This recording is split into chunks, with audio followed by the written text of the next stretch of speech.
Thank you kapatid for joining us for a very special episode tonight. We are celebrating over 70,000 subscribers in the Lex in Motion community. Hindi naman tayo aabot dito kapatid kung hindi na lang din sa iyong patuloy na pagtangkilik at suporta. Tonight I'm going to show you how to answer every bar problem or law school exam. The principles I'll be sharing with you here can also be applied when you're called to recite to answer a hypothetical situation. All of this and more coming right up.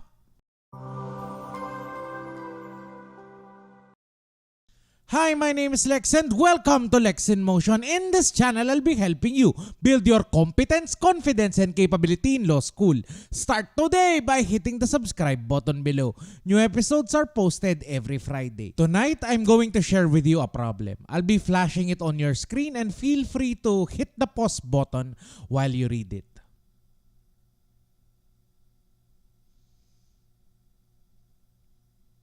The first step in answering every problem is to take a deep breath. Huminga ka ng malalim kapatid. Find a way to calm yourself down. Don't look at the problem, don't look at your screen. Ipikit mo lang ang iyong mga mata at huminga ka muna ng malalim. The second step is to take another deep breath. As you exhale, know and understand that however way you're going to answer this next problem really isn't going to matter.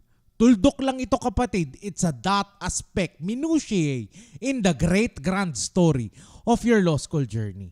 As you exhale, envision yourself passing your exam, passing the bar exam, taking the oath and what you'll wear on your roll signing day. Now, you are ready to look at the problem. The third step is to read the last sentence and then the second to the last sentence and then the two sentences together. If what you see at the end of the problem are phrases like explain briefly or discuss fully, feel free to include these with the last sentence. We do this kapatid in order for us to zero in on the problem. We can only be responsive if we know what exactly is being asked.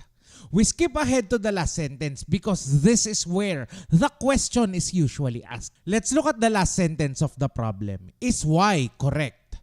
Here the examiner is asking us to evaluate the position, argument, or action of Y. We don't know much at this point, so let us read on. Let's read the second to the last sentence of the problem for more clues. X argued that it is the same quantity of beer in the same quality and even offered to waive the deposit for the cases and bottles. Here the examiner is telling us that a second actor argued that it is the same quantity of beer in the same quality. It also appears that X here is the seller if it is within his power to waive the deposit for the cases and bottles. The two sentences when taken together could mean that we have a sale here or an obligation to deliver beer. The fourth step is for us to identify what is being asked in this problem. This is your guiding star. Ito at ito lang talaga ang maaari nating balikan kung sakaling tayo ay nalunod na sa mga facts at arguments ng ating examiner. What is being asked in this problem? The next step is for us to identify the rule, concept, provision, or doctrine that is being asked in the problem. The master key to being hyper-responsive is by identifying the exact rule, provision, concept, or doctrine upon which the examiner has built the problem. If we can reverse engineer how the problem was drafted in the first place, then it gives us the fighting chance to give the precise answer that the examiner is looking for. Dito sa problem na ito kapatid, ano kaya ang sinusubukan sa atin ng ating examiner?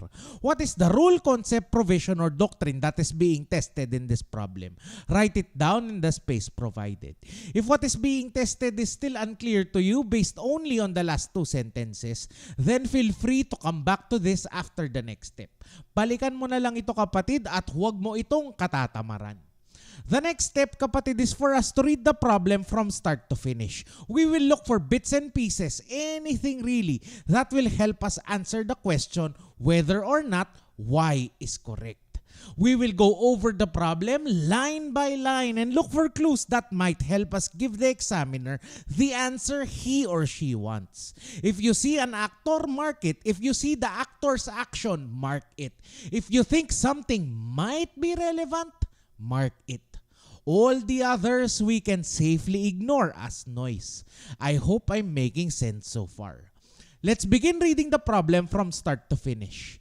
X bound himself to deliver 6 cases of beer in 330 ml aluminum cans to Y for the price of 1,040 pesos per case. As X was plying his regular delivery route, he chanced upon Z, who was also in need of 6 cases of beer. He gave the 6 cases to Z.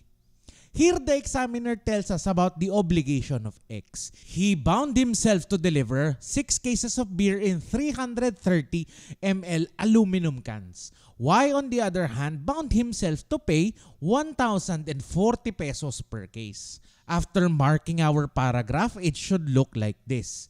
X bound himself to deliver 6 cases of beer in 330 ml aluminum cans to Y for the price of 1,040 pesos per case. Let's look at the next paragraph. Upon arriving at the store of Y, X found that he did not have enough beer for Y. Siyempre, ipinamigay niya. Ibinenta niya kay Z. Instead, he offered to complete the delivery with 3 cases of beer in 330 ml aluminum cans and another 3 cases of beer in 330 ml glass bottles. Y refused to pay, stating that the obligation was for the delivery of specific beer. X argued that it is the same quantity of beer in the same quality and even offered to waive the deposit for the cases and bottles. Is Y correct? Here the examiner tells us that X could not fulfill his obligation to Y completely. He instead offered 3 cases in aluminum cans and 3 cases in glass bottles. However, Y refused to pay because he thinks the obligation was for the delivery of specific beer. Now, X counters that it is the same quantity of beer in the same quantity. He offered not to charge Y for the deposit of the cases and the bottles. The examiner is now asking us whether or not Y is correct. After marking our paragraph, it should look like this. He offered to complete the delivery with 3 cases of beer in 330 ml aluminum cans and another 3 cases of beer in 330 ml glass bottles. Y refused to pay, stating that the obligation was for the delivery of specific beer. Is Y correct? Pareho lang naman siguro ang lasa niyan, kapatid. Bakit ba nag-iinerte pa itong si Y? Now, knowing what you now know about the problem, write your answer. Sumulat ka na, kapatid. Pause this video and start writing your answer. Once you're ready, copy and paste your answer in the comments down below.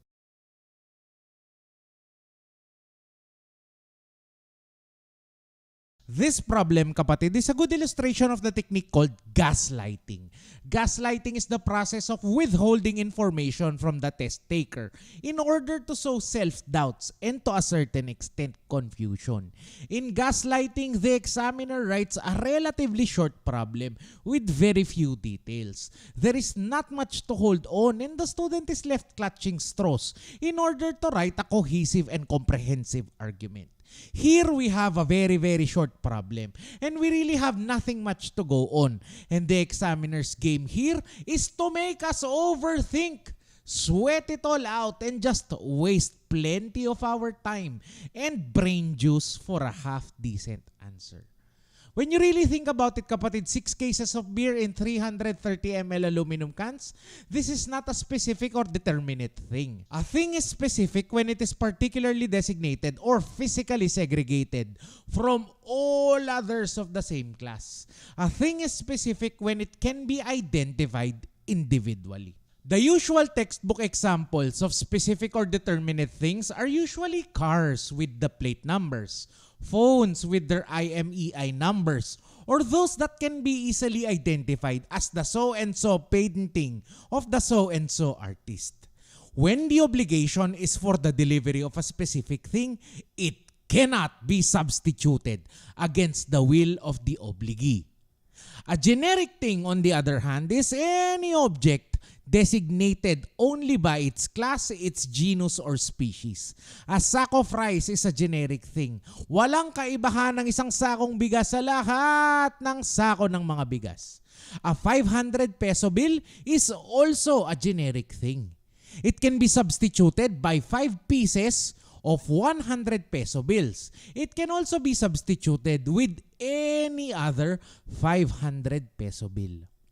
Still, the same generic thing can become determinate, as and when the 500 peso bill is identified specifically by its serial number. Government agents sometimes apply a phosphorescent tracer on the bill that is invisible to the naked eye but glows white or purple under ultraviolet light. The tracer and its subsequent transfer to the hands of a drug pusher are all essential in a buy-bust operation. It makes a generic bill a 500 peso bill and turns it into a specific piece of evidence for the prosecution. Between these two types of things, we have the limited generic thing. These are also generic objects but are confined or limited to a particular class. Halimbawa, if the obligation is for the delivery of a red car, can the obligation be fulfilled by the delivery of a red Honda Civic? Yes, no, maybe. Pakitype nga sa ating live chat. The answer, kapatid, is yes. The obligation here is for a generic thing. Kahit na anong pulang kotse ang ibibigay mo, pasok yan sa delivery of a red car. If the obligation is for the delivery of a Nissan Sentra, can the obligation be fulfilled by the delivery of a 1987 Nissan Sentra SLX? Yes, no, maybe. Pakitype nga sa ating live chat. The answer, kapatid, is yes.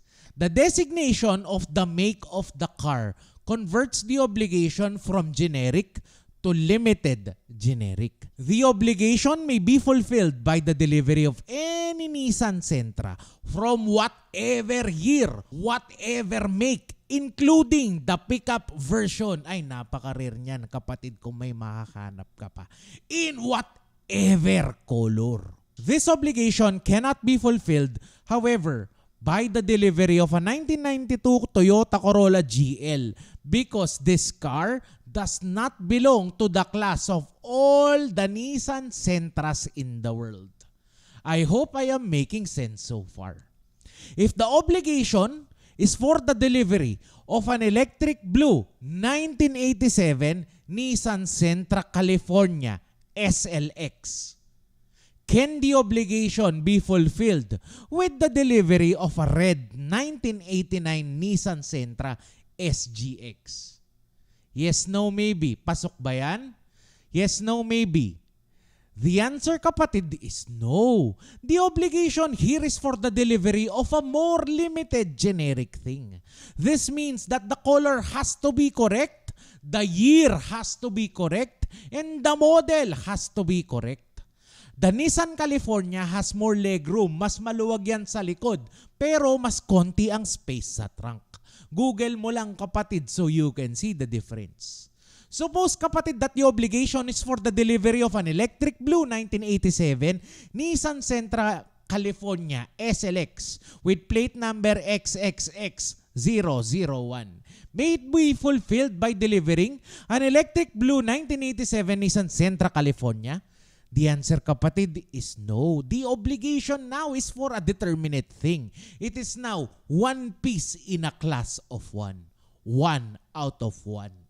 With this distinction now clear to you, we know that an obligation for the delivery of beer can be fulfilled by the delivery of any beer in any brand, in any quantity, including the handcrafted ones. Now, can the obligation to deliver 6 cases of beer in 330 ml cans be fulfilled with the delivery of 6 cases of beer in 330 ml glass bottles? Pwede ba ang nakabote? Article 1246 of the Civil Code says no. When the obligation consists in the delivery of an indeterminate or generic thing whose quality and circumstances have not been stated, the creditor cannot demand a thing of superior quality. Neither can the debtor deliver a thing of inferior quality. Stated differently, when the delivery of a generic thing whose quality and circumstances have been stated or agreed upon, the creditor cannot demand a thing of superior quality. Neither can the debtor deliver a thing of inferior quality.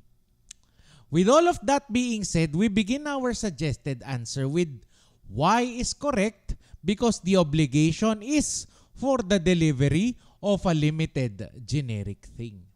Every answer, kapatid, that you write must be treated as if it were a miniature pleading. Begin by stating your short answer and then a preview of your position. Make it easy for the examiner to grade your work. Next, we need to write our legal basis. You have no obligation to cite the entire provision of the law. Hindi mo kailangan, kapatid, na isulat ng buo ang Article 1246. All that matters is you write the most relevant portions of the law, but still in the precise language of the law.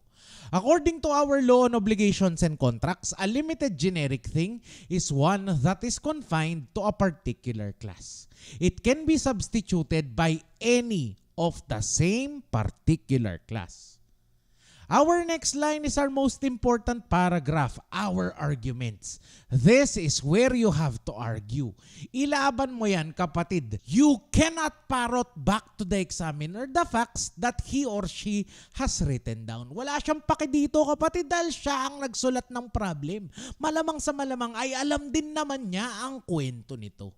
In this next line, we have to tell the examiner why we have taken this position and why we have chosen this legal basis. We have to give back to the examiner what he or she needs. It's our chance to say, I see what you did there. We do this by arguing why we are correct. In effect, we need to sell to the examiner why we are correct. You can land at the correct answer, kapatid, pero kung hindi mo naman din ito maibebenta, kung hindi mo naman makukumbinsi ang examiner o professor mo na tama ka, ay wala ka na ring pinagkaiba sa ilang libong sagot na dadaan lang sa kanyang mga mata. We stand out first by being hyper-responsive to the problem. And second, through our eloquence. This begins by laying down the strongest argument. What is our strongest argument here? Bakit tama si Y? In this problem, Y is correct because the obligation is for the delivery of a limited generic thing. By specifying the beer and its container, the obligation is no longer the delivery of generic beer, but beer belonging to a particular class. Finally, we have the conclusion. This is the part where most law students are awfully confused. Maraming mga hindi na lang nagsusulat ng kanilang mga conclusion dahil ayaw na lang nilang ulitin ang sinabi nila sa bungad ng kanilang mga sagot. A good conclusion, kapatid, should wrap up your entire position, your legal basis, and your arguments. It should function like a mic drop. Tipong pag nag-conclude ka na, kapatid, ay tapos na ang usapan, uwian na dahil may nanalo na. If you are unsure of what to write, focus on the effects of your answer. Along with our conclusion, the suggested answer should look like this. Y is correct because the obligation is for the delivery of a limited generic thing. According to our law on obligations and contracts, a limited generic thing is one that is confined to a particular class. It can be substituted by any of the same particular class. In this problem, y is correct because the obligation is for the delivery of a limited generic thing. By specifying the beer and its container, the obligation is no longer the delivery of generic beer, but beer belonging to a particular class. For these reasons, y is correct in refusing the substitution of his order. This problem, kapatid, appears as part of 101 practice problems for lost law students and bar takers. It is a digital workbook designed for both law students and bar takers. So many materials will teach you what to answer, but none of them will show you exactly how to answer. Heto ang gusto kong punuan dito, kapatid. The focus is on the process of how to answer. If you are a law student and you are constantly wondering bakit pareho lang kayo ng isinagot ng yung classmate at siya ay 85 at ikaw ay 75 o 77 lang, then 101 practice problems for lost law students and bar takers will also answer that. All of the problems here are discussed in great detail. You can use it as a series of mock bars with discussions, or you can develop the almighty, all-powerful question-a-day habit where you sit down to answer one bar problem each night before you go to sleep. Pagkatapos mo itong sagutan, mababasa mo hindi lang kung ano ang sagot, kundi paano ka rin makakarating sa tamang sagot. If you are a current law student, you can get a copy and answer the problems as part of your review for your midterms and final exams. Hihintayin mo pa ba, kapatid, na bumagsak ka sa exam mo dahil tama man ang iyong alam? Ay hindi mo naman ito maisusulat sa paraan na gusto ng iyong mga professor. Tonight, we're launching 101 practice problems for lost law students and bar takers. You can download what we have discussed tonight through the links in the description box below. The regular price is 5,499 pesos, but we're extending the pre-order discount until Monday. Now, you can get your copy of the digital workbook 8 for only 3,999 pesos. The discount is valid until Monday. A portion of the proceeds will go to a shelter for women who have survived sexual abuse and an orphanage for children with special needs. Sa lahat ng mga nag-pre-order na, taos puso ang aming pasasalamat sa inyo at malapit na tayong makaipon para sa mga charity na ating sinusuportahan. Kasama na rin dito ay ang aming pagpapasalamat sa iyong walang sawang suporta, kapatid. We are giving away over 20,000 pesos in prizes tonight. Madali lang sumali, kapatid. No talino required. Here's how you can win. Copy the link of this video and share it on social media. Wherever you are active, pwedeng-pwede na yan. Step 2, write a comment and share how Lex in Motion has helped in your law school journey. Paano ka natulungan ng channel sa iyong paglalakbay sa law school? Ikwento mo yan, kapatid, sa comments natin. Step 3, send a screenshot of your sharing and your comment to the Lex in Motion Facebook page. Pipili kami ng 3 comments na mananalo ng 101 practice problems for lost law students and bar takers. Lucky winners will be announced next week. If you would like to see more episodes on how to build your capability in law school, please let me know by typing yes in the comments down below. Thank you so much for watching. Like and share this video for good law school karma, and I will see you next Friday.